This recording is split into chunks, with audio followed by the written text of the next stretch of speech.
వాళ్ళందరూ మంచుకున్నారా? నేను మంచుకున్నా.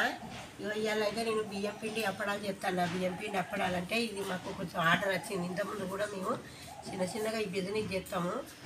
ఒకప్పుడు కూడా ఒక 5-6 నెలల కింద కూడా మీకు ఖర్జూర ప్యాకింగ్ కూడా నేను వీడియోలో చూపించిన. మసాలా ప్యాకింగ్లు కూడా చేస్తాము, కాకపోతే వీడియోలో పెడతలేము. వీలైనప్పుడు మాకు పెద్ద పెద్ద దుకాణాలలో వాళ్ళు ఆర్డర్లు ఇచ్చినప్పుడు చేస్తాము.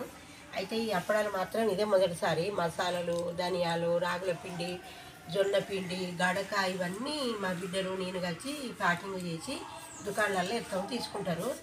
కాకపోతే అప్పడాలు ఈ వడియాలు అయితే ఎప్పుడు చేయలేదు. ఇది ఇప్పుడు చెయ్యిండ్లమ్మ అని వాళ్ళు ఆర్డర్ ఇచ్చిండ్రు, చేస్తాను. ఈ కాడ నుంచి మీకు ఏదైనా చేస్తే కూడా ఇది మేము వీడియోలో పెడతాం. ఎందుకంటే ఇంటికాడ ఖాళీ ఉన్న వాళ్ళు చేసుకోను 10 రూపాయలు సంపాదించుకోవచ్చు, ఇట్లా చేసుకోవాలని నేను చూపెడతా. ఇదైతే నేను ఇది లోటతో ఇప్పుడు స్టీల్ చెంబుతో 6 చెంబుల బియ్యం పిండి తీసుకున్నా. 6 చెంబుల బియ్యం పిండి తీసుకొని పొయ్యంటూ పెట్టిన గంజు వేస్తున్నా. ఈ గంజులో పిండి ఉప్పుకోవాలి, కొంచెం పుల్లగా ఉండాలి గంజు. ఇప్పుడు ఈ పిండి నేను జోకితే ఇది 2 కిలోల పిండి. ఈ 2 కిలోల పిండి దీంతో 6 గొట్టాలు అయింది. 6 గొట్టాలు అయితే ఈ 6 చెంబుల నీళ్ళు పోసుకోవాలి మనం. ఎసరు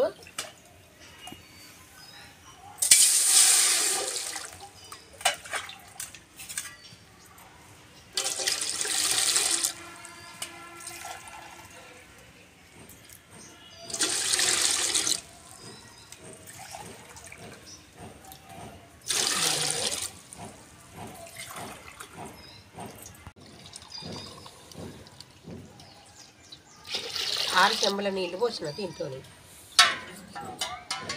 ఇది ఎసరు మరుగుతూ ఉండాలి. ఇది జీలకర్ర, ఇంట్లో జీలకర్ర సోడా పడుతుంది. ఈ జీలకర్ర ఏం చేయాలి, ఇప్పుడు మసిరేటప్పుడు వేయద్దు. మసిరేటప్పుడు వేస్తే ఈ నీళ్ళు కొంచెం కలర్కి వచ్చి అప్పడాలు ఎర్రగా ఇట్లా మంచిగా తెల్లగా రావు. ఇది దించినాక ఎంబడే జీలకర్ర వేసి పిండి పోసి మంచిగా రుబ్బుకోవాలి.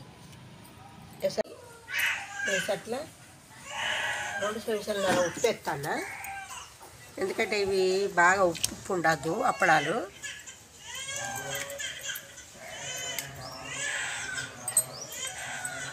రెండు చెంచాల వంట సోడా ఎత్తాను.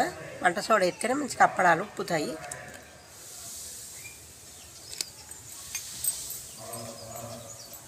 ఇప్పుడు ఇంట్లో జీలకర్ర ఎత్తాను. జీలకర్ర వేసి చెంచాడు జీలకర్ర సరిపోద్ది. ఇప్పుడు పిండి వేసుకుంటా కలపాలి. ఇలా బాగా మంట ఉండద్దు, మంట ఉంటే అడుక్కు అంటుకుంటుంది పిండి.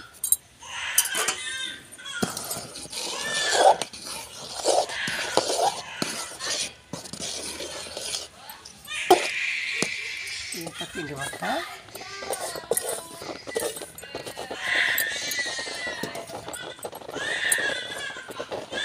ఇది ఎండబెట్టుడు అవసరం లేదు కదా అమ్మ?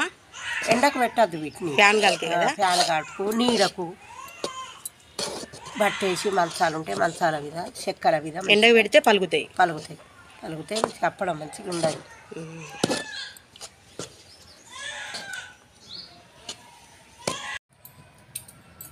మంచిగా కలిసింది పిండి.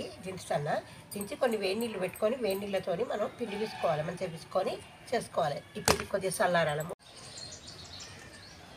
ఇప్పుడు కొద్దిగా డబ్బాల పిండి తీసుకొని తీసుకోవాలి. దీన్ని వేడి నీళ్ళు, ఇవి వేడి నీళ్ళు పోసుకుంటే పిండి చల్లారిన కొద్ది వేడి నీళ్ళు పోసుకుంటే తీసుకోవాలి. ఇంట్లో ఇగో ఇట్లా పిసుకాలి పిండిని.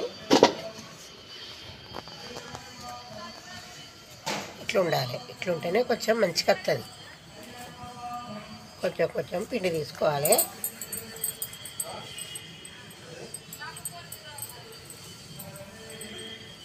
ఇంత ముద్ద తీసుకోవాలి. చేయి బిడ్డ. ఫస్ట్ కవర్ పెట్టి కవర్ మీద మనం చేసుకున్న ముద్ద పెట్టి మళ్ళీ కవర్ పెట్టాలి. పెట్టి మనకు ఎంత వీలైతే అంత గట్టిగా ప్రెస్ చేయాలి. పల్సగా రావాలి. పల్సగా వస్తేనే అప్పడం మంచిగా నూనెలో ఎత్తి అవుతుంది.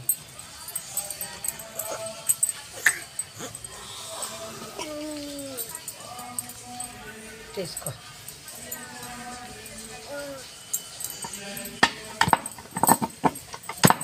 రెండు మిషన్లు ఉన్నాయి. 2 మిషన్ల మీద వస్తాం. దబ్బా ఒత్తెత్తే చిన్నగా వస్తానే అమ్మ. కొంచెం పిండి ఎక్కువ పెట్టాను. ఇప్పుడు కొంచెం ఎక్కువ పెట్టిన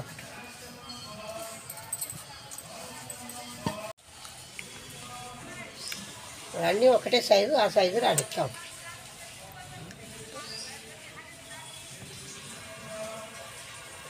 కొంచెం ఎక్కువ పెట్టుకుంటాను పిండి, కొంచెం ఎక్కువ పెట్టి, ఎందుకంటే అవి కొంచెం ఎండే వరకు ఎగ్గుతాయి, చిన్నగా అవుతాయి. ఇక కొంచెం పెద్దగా చేసుకోవాలి. వాళ్ళు సగం మంచిగా వస్తున్నాయి, పెద్దగా మంచిగా సూపర్ ఉన్నాయి. ఇంట్లో కూడా మనం ఇట్లనే చేసుకోవచ్చు. దుకాణం కొనుకొచ్చుకునే కంటే 1 కిలో 1/2 కిలో పిండి మంచిగా ఇంట్లో మందం చేసుకొని ఎండినాక ఓ డబ్బాలు ఎత్తుకుంటే పప్షాలు అది చేసుకున్నప్పుడు 4 వేయించుకొని తింటే కమ్మగా ఉంటాయి. అంచుకు పెట్టుకొని తింటే ఈ సైజు ఉండాలి. ఈ సైజు ఉంటేనే మనకు ప్యాన్ గాలికి ఎండి దగ్గరికి వస్తాయి కొంచెం.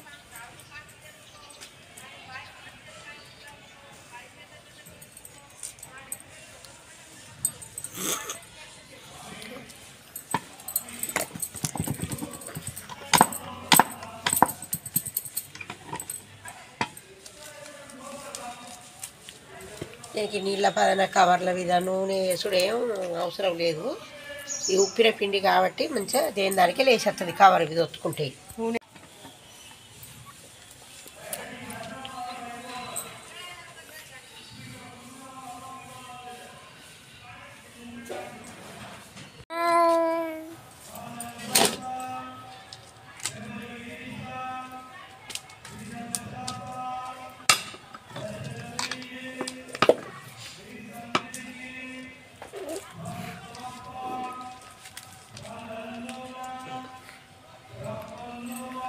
అలసగా మంచిగా వచ్చింది. ఇగో ఎండినానికి ఇట్లా అవుతుంది, మంచిగా అవుతుంది, గడగడ అవుతుంది. ఇవన్నీ మంచం వేసి మంచిగా నీడకు ఒక్కసారి కొద్దిగా పొడి పొడి ఎండకు అటు పెట్టి తీయాలి. ఎంత మంచిగా పెట్టి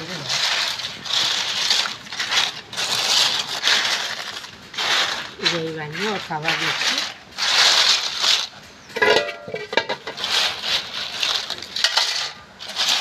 అదేనా మరి అమ్మ చేసిన అప్పడాలు మీకు నచ్చే ఉంటే మీరు కూడా ఇంట్లో చేసుకోండి. ఎవరైనా ఖాళీ ఉన్నది చిన్నగా బిజినెస్ లాగా చేసుకొని గడ్డి ఆరం చేసుకోండి.